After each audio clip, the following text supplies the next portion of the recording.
আসসালামু আলাইকুম। ডিসেম্বরের 10 তারিখ সরকারি প্রাথমিক বিদ্যালয়ে তৃতীয় প্রান্তিকের মূল্যায়ন পরীক্ষা শেষ হয়। তো যারা পঞ্চম শ্রেণীর শিক্ষার্থী ছিল তাদের বৃত্তি নেওয়ার কথা ছিল 21 তারিখ থেকে। তো সেই জন্য ফাইনাল পরীক্ষা শেষ হওয়ার পরেও যারা পঞ্চম শ্রেণীর শিক্ষার্থী ছিল তাদের কোনো অবকাশ ছিল না, তারা এই পর্যন্ত পড়াশোনা চালিয়ে গেছে। এখন গতকাল দেখলাম হাইকোর্টের একটা রিট আসছে, পরীক্ষা 1 মাসের জন্য স্থগিত। একজন উকিলের করা একটা আবেদন রিটের হাইকোর্ট থেকে আদেশ আসছে, পরীক্ষা 1 মাসের জন্য স্থগিত হয়ে গেছে। এখন আমার কথা হচ্ছে, এই যে পরীক্ষাটা 1 মাসের জন্য স্থগিত হচ্ছে, 1 মাস পরে এই বাচ্চাগুলো পড়বে ক্লাস 6-এ। ক্লাস 6-এ অটোমেটিক্যালি যখন তারা পড়াশোনা শুরু করবে, তাদের ক্লাস 6 হচ্ছে 10 থেকে 12টা বই। এই বইগুলির চাপ এই বাচ্চাগুলি সামলাবে নাকি বৃত্তির জন্য প্রিপারেশন নিবে? যেই বাচ্চাগুলি বৃত্তির জন্য বৃত্তি দিবে না, সেই বাচ্চাগুলি অনেকেই অলরেডি ক্লাস 6-এর পড়া শুরু করছে। আর যে বাচ্চাগুলি বৃত্তির জন্য প্রিপারেশন নিচ্ছে, সেই বাচ্চাগুলি বৃত্তির জন্য অপেক্ষা করতেছে। যার জন্য কি হচ্ছে, যে বৃত্তির যে পড়াশোনাটা সেটা তাদের চালা যেতে হয়েছে, 6-এর যে পড়াগুলি তাদের বন্ধ রয়ে গেছে। যার ফলে কি হয়েছে, এই বাচ্চাগুলি কিন্তু 6-এর পরে এমনিতে অনেকখানি পিছিয়ে গেছে। এখন আবার হাইকোর্ট থেকে বলা হয়েছে যে 6-এর 1 মাস পরে বৃত্তি হবে। তখন এই বাচ্চাগুলি 6-এর পড়া পড়বে নাকি 5-এর পড়া পড়বে?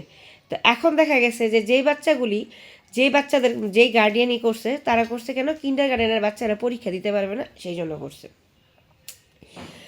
কিন্ডারগার্টেনের বাচ্চারা যে পরীক্ষা দিতে পারবে না, সে দায়ভার কি এই প্রাইমারি স্কুলের বাচ্চাদের? এই যে বাচ্চাগুলা পরীক্ষার পরে এতদিন লাগে কষ্ট করলো, এতদিন পর্যন্ত পরীক্ষার পরে তাদের ফাইনাল পরীক্ষার পরে সবারই একটা শীতকালীন ছুটি থাকে, তারা তাদের ছুটিগুলিরে বাতিল করে বৃত্তির জন্য প্রিপারেশন নিল। হুট করে এখন হাইকোর্টের একটা আদেশ আইসা বলল পরীক্ষা 1 মাসের জন্য স্থগিত। 6-এর পড়ার সাথে 5-এর পড়াগুলি পড়া তারা পরীক্ষা গিয়ে দিয়া পারবে? এটা কোন ধরনের একটা ফাইজলামি? যারা কিন্ডারগার্টেনের গার্ডিয়ানরা বলতেছেন বাচ্চাকে বৃত্তি দেওয়ার জোর কথা, তাদেরকে একটা প্রশ্ন করি, আপনারা যখন বৃত্তির কথা চিন্তা ভাবনা করছেন, সরকার তো শুরুতেই বলে দিছিল যে বৃত্তি হইতে পারে, তাহলে আপনারা তখনই কেন সিদ্ধান্ত নেন নাই যে বাচ্চা কিন্ডারগার্টেন থেকে ট্রান্সফার করে নিয়ে আসবেন? আপনাদের পয়সা আছে, আপনারা সব বেসরকারি ভালো ভালো কিন্ডারগার্টেন স্কুলে বাচ্চা পড়ান। কিন্ডারগার্টেনের জন্য আলাদা বৃত্তির ব্যবস্থা আছে, সেখানে আলাদাভাবে বৃত্তি নেওয়া হয়। প্রাইমারি স্কুলের জন্য তো কোনো আলাদা বৃত্তির ব্যবস্থা নাই। যার ফলে প্রাইমারি স্কুলের সরকারি বৃত্তিটি হচ্ছে একটা মেইন বৃত্তি। সেখানে আপনাদের একটা রিটের কারণে এতগুলি বাচ্চার ভবিষ্যৎ অন্ধকার হয়ে গেল। এতগুলি বাচ্চা এতদিন ধরে পরিশ্রম করতেছে, সে পরিশ্রম পুরোটাই বৃথা হয়ে গেল। আমার নিজের মেয়ের কথা আমি বলি, ওর শুধুমাত্র এই বৃত্তি পরীক্ষার জন্যই আমি 2টা মডেল টেস্ট কিনছি। যে টিচারগুলি ওদের স্কুলে আছে, সেই টিচারগুলি প্রত্যেক দিন এই স্কুল বন্ধের মধ্যে প্রত্যেক দিন বৃত্তির কোচিং করাইতেছে স্কুলে। টিচারদেরও কোনো অবকাশ নেই, এই বাচ্চাগুলোর কোনো অবকাশ নেই। বৃত্তি যারা প্রাইভেট কোচিং পড়ে, 4 ঘন্টা 5 ঘন্টা করে ওদের কোচিংগুলি করানো হয় বিকালে। এই যে শীতের মধ্যে সন্ধ্যাবেলা গিয়ে বাচ্চাগুলি কোচিং করে বৃত্তির জন্য প্রিপারেশন নিচ্ছে, সামান্য আপনাদের একটা রিটের কারণে এই বাচ্চাগুলির ভবিষ্যৎ অন্ধকার। এই যে বাচ্চাগুলি একটা বছর পুরো প্রিপারেশন নিল পরীক্ষার, সেটা আপনাদের কাছে কোনো মূল্যায়ন নাই। আপনাদের কিন্ডারগার্টেনের বাচ্চারা কেন পরীক্ষা দিতে পারবো না, সেটা হচ্ছে আপনাদের কথা। তাহলে কিন্ডারগার্টেনের তো আলাদা বৃত্তির ব্যবস্থা আছে, তাই না?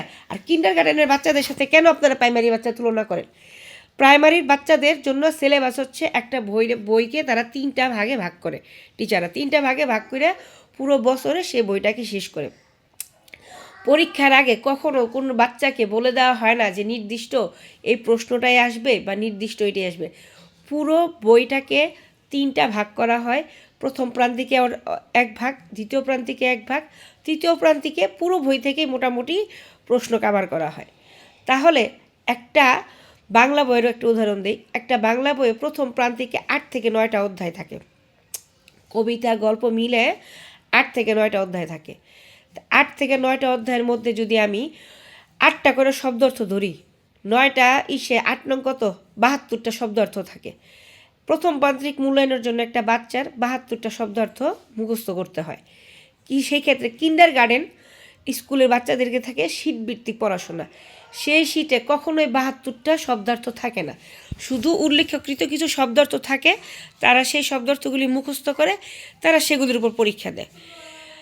প্রশ্ন শীটের মধ্যে উল্লেখ করা থাকে, সেই শীটের উপর প্রশ্নগুলি পড়ে তারা পরীক্ষা দেয় এবং সেটার প্রমাণ আমার কাছে আছে।